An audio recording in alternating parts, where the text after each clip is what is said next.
Hey guys, ഇന്ന് നമുക്ക് നല്ല അടിപൊളി മഷ്റൂം ബിരിയാണി ഉണ്ടാക്കിയാലോ? കമോൺ.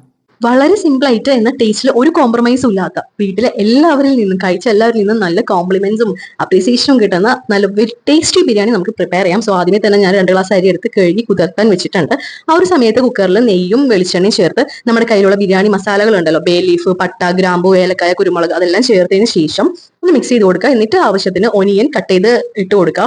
ആവശ്യത്തിന് സോൾട്ടും കൂടെ ചേർത്ത് നല്ലപോലെ മിക്സ് ചെയ്ത് കൊടുക്കുക. ഇത് ഒരിക്കലും അടിയിൽ പിടിക്കാൻ പാടില്ല കേട്ടോ. കുക്കർ ആയതുകൊണ്ട് ചിലപ്പോൾ അടിയിൽ പെട്ടെന്ന് കരിഞ്ഞു പോകാനുള്ള സാധ്യതയുണ്ട്. അപ്പൊ അതിനനുസരിച്ച് നോക്കാം. അത് ബ്രൗൺ കളർ ആവട്ടെ. ആ ഒരു സമയം കൊണ്ട് നമുക്ക് മിക്സർ ജാർ എടുത്ത് വെളുത്തുള്ളി, ഇഞ്ചി, പച്ചമുളക്, പിന്നെ കുറച്ച് പെരിഞ്ചീരകം കൂടെ ചേർത്ത് നല്ലപോലെ ചതച്ചെടുക്കുക. വെള്ളം ചേർക്കാതെ ചതച്ചെടുക്കണം.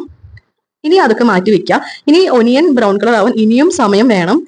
സോ ഞാൻ വിചാരിച്ചു മഷ്റൂംസ് ഒക്കെ നമുക്ക് നല്ലപോലെ കട്ട് ചെയ്തെടുക്കാം. അങ്ങനെ 2 പീസാക്കിയിട്ടാണ് ഞാൻ മഷ്റൂംസ് കട്ട് ചെയ്തെടുത്തേക്കുന്നത്. ഓക്കെ, അപ്പോഴേക്കും നമ്മുടെ സവാളയൊക്കെ ബ്രൗൺ ആയിട്ട് വന്നിട്ടുണ്ടായിരുന്നു. ആ ഒരു സമയത്ത് നമ്മൾ ചതച്ച് വെച്ചേക്കുന്ന ഇഞ്ചി, വെളുത്തുള്ളി, പച്ചമുളക്, പെരിഞ്ചീരകത്തിന്റെ കൂട്ട് ചേർത്ത് നല്ലപോലെ മിക്സ് ചെയ്ത് കൊടുക്കുന്നുണ്ട്. ഇത് കൈവിടാതെ ഒന്ന് മിക്സ് ചെയ്ത് കൊടുക്കണം, കാരണം കരിയാനുള്ള സാധ്യതയുണ്ട്.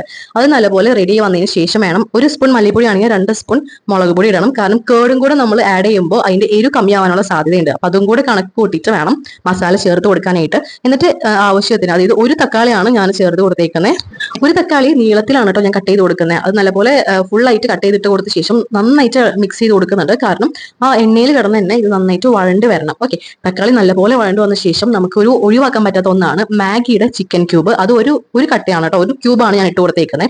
അത് ഇട്ട് നന്നായി പൊടിച്ച് മിക്സ് ചെയ്ത ശേഷമാണ് ഞാൻ 2 സ്പൂൺ കേർഡും കൂടെ ചേർത്ത് കൊടുത്തേക്കുന്നത്. കേർഡ് ചേർത്ത് കഴിഞ്ഞ് അത് മിക്സ് ചെയ്ത് പേസ്റ്റ് പരിവാകുമ്പോഴാണ് ഞാൻ ആവശ്യത്തിന് പുതിനയിലയും മല്ലിയിലയും കൂടെ ചേർത്ത് നല്ലപോലെ മിക്സ് ചെയ്തതിന് ശേഷം നമ്മൾ കട്ട് ചെയ്ത് വെച്ചിരിക്കുന്ന മഷ്റൂംസ് അതിലേക്ക് ആഡ് ചെയ്തിട്ട് നന്നായിട്ടൊന്ന് മിക്സ് ചെയ്ത് കൊടുക്കും. 5 മിനിറ്റ്സ് അത് നന്നായിട്ടൊന്ന് മിക്സ് ചെയ്ത് എല്ലാം മഷ്റൂമിൽ പിടിക്കുന്ന പോലെ മിക്സ് ചെയ്ത് കൊടുക്കുക. ഓക്കെ, ഇനി ഈ ഒരു സമയത്ത് ശ്രദ്ധിക്കേണ്ട ഒരു കാര്യം, നമ്മൾ 2 ഗ്ലാസ് അരിയാണെങ്കിൽ 2 ഗ്ലാസ് വെള്ളമാണ് ഒഴിച്ചു കൊടുക്കേണ്ടത്. ഓക്കെ, വെള്ളം ഒഴിച്ചു കൊടുത്ത് അപ്പോൾ തന്നെ നമ്മൾ 1 സ്പൂൺ നെയ്യും കൂടെ ആഡ് ചെയ്ത് കൊടുക്കണം. അതൊരു ടിപ്പാണ്, ആഡ് ചെയ്ത് കൊടുക്കാനായിട്ട് മറക്കരുത്. ഓക്കെ, അതിനുശേഷം വേണം വെള്ളം തിളച്ചു തുടങ്ങുമ്പോൾ നമ്മൾ കഴുകി കുതിർത്തി വെച്ചേക്കുന്ന അരി ഇട്ട് കൊടുക്കാനായിട്ട്. ബസ്മതി റൈസ് ആണ് കേട്ടോ, നീളത്തിലുള്ള ബസ്മതി റൈസ് ആണ് ഞാൻ എടുത്തേക്കുന്നത്. അതും കൂടെ ചേർത്ത് നന്നായിട്ട് മിക്സ് ചെയ്ത ശേഷം നമുക്ക് കുക്കർ അടച്ച് വെച്ചിട്ട് ഒരു വിസിൽ മതി. ഓക്കെ, ഒരു വിസിലാകുമ്പോൾ തന്നെ അത് ഓഫ് ചെയ്യണം. അപ്പൊ എനിക്ക് എന്റെ ബിരിയാണിയുടെ വിസിൽ വന്നു. ഇനി അത് വിസിൽ പോയിട്ടോ ഒരു 15 to 20 മിനിറ്റ്സിനുള്ളിൽ അതിന്റെ പ്രഷറൊക്കെ പോവും.